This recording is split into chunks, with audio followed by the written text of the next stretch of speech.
Assalamualaikum warahmatullahi wabarakatuh. Jumpa lagi di channel saya, Danis Putra Arsitek.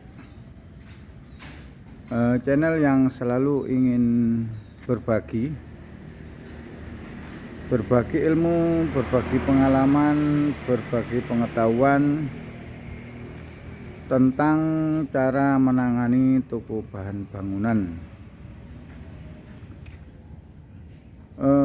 Kali ini saya akan membahas dan menjawab pertanyaan-pertanyaan dari teman-teman seputar penggunaan aplikasi kasir.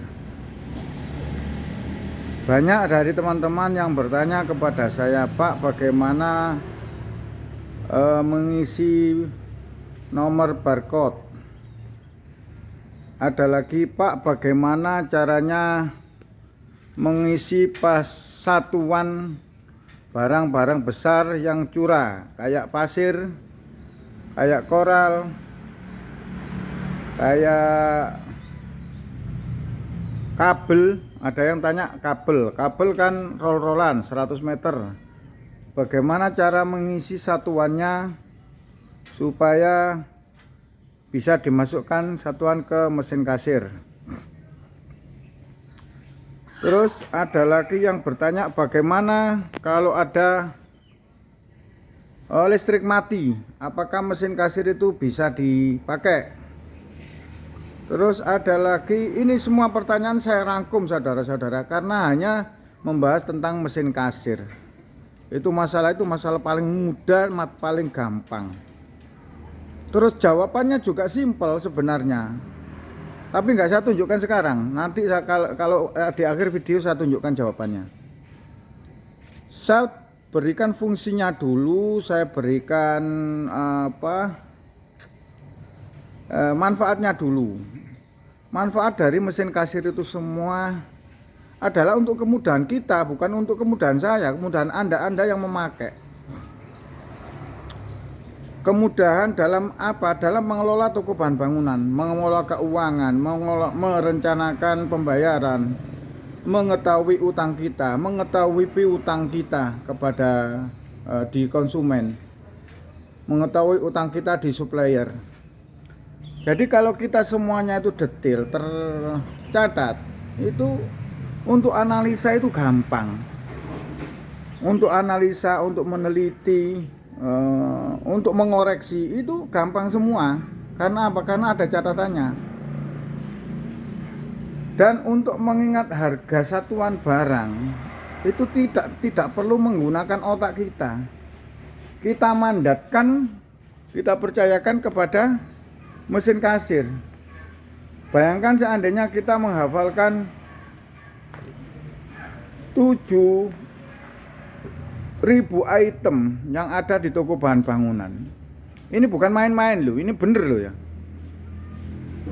Toko bahan bangunan itu kalau semuanya kita lengkapi itu bisa sampai 10.000 item. Bayangkan, kita membayangkan menghafalkan nama-nama barang serta harganya. Padahal harganya itu fluktuatif. Kadang naik, kadang turun, kadang stagnan.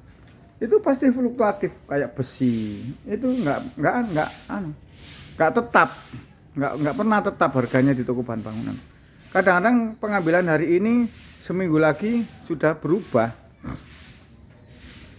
Dan harganya juga tidak mahal dibandingkan dengan modal kita, modal usaha kita. Kalau kita masih menunda-nunda untuk memakai mesin kasir, saya berkali-kali bilang, saudara-saudara, saya bukan penyelenggara atau vendornya mesin kasir. Saya tidak jualan mesin kasir. Saya tidak merekomendasikan Anda beli mesin kasir di mana. Terserah Anda, terserah pilihan Anda. Saya sudah mengatakan ada yang gratisan, ada yang downloadan. Nah, semua itu untuk kemudahan kita, untuk kita aplikasi kita di bidang usaha toko bahan bangunan itu. Kalau kita zaman sudah modern dikasih kemudahan seperti itu, kita nggak pergunakan, sayang saudara. Menurut saya itu sayang.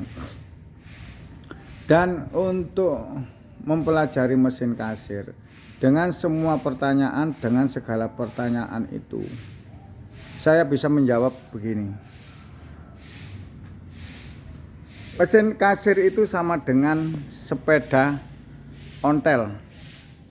Mesin kasir itu sama dengan sepeda motor. Mesin kasir itu sama dengan mobil.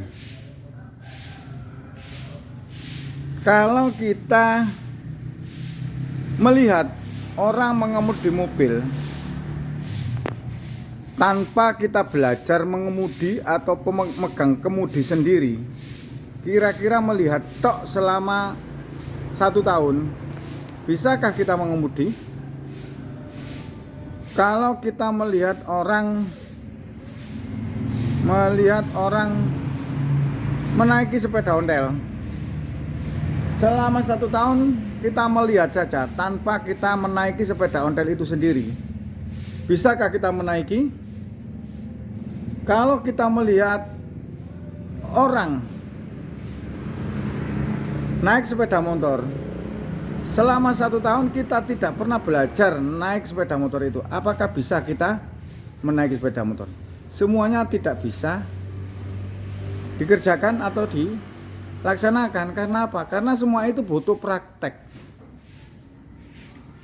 Mesin kasir sama dengan itu semua. Mesin kasir itu sama dengan handphone. Anda melihat orang main handphone tanpa Anda punya handphone sendiri, apakah bisa Anda mengoperasikan handphone itu? Kadang-kadang kalau umur seperti saya ini, HP-nya itu sudah ganti, itu sudah belajar lagi. Nah, mesin kasir juga seperti itu, saudara-saudara.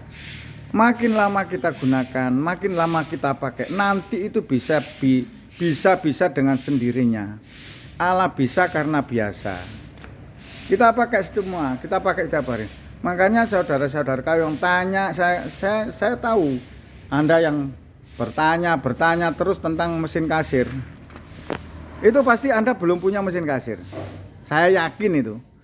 Ada yang tanya, Pak, bagaimana caranya ini, bagaimana caranya ini. Itu karena apa? Karena Anda belum pakai.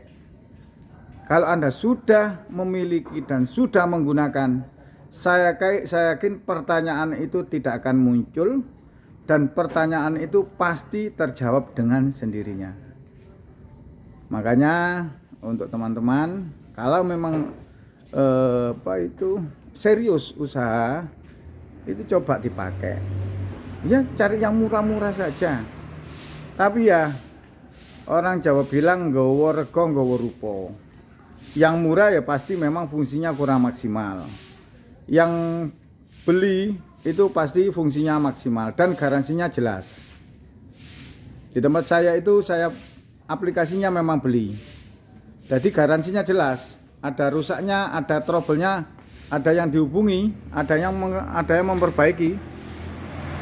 Kalau kita pakai yang downloadan mungkin nggak bayar, cuman ya itu tadi, dimana-mana pun kalau gratis ya mungkin fungsinya kurang bagus. Itu pertimbangannya. Nanti suatu saat saya review harganya berapa. Cuman ini untuk menjawab pertanyaan-pertanyaan dari teman-teman yang setiap ada konten saya mesti bertanya tentang mesin kasir. Ya, kalau ingin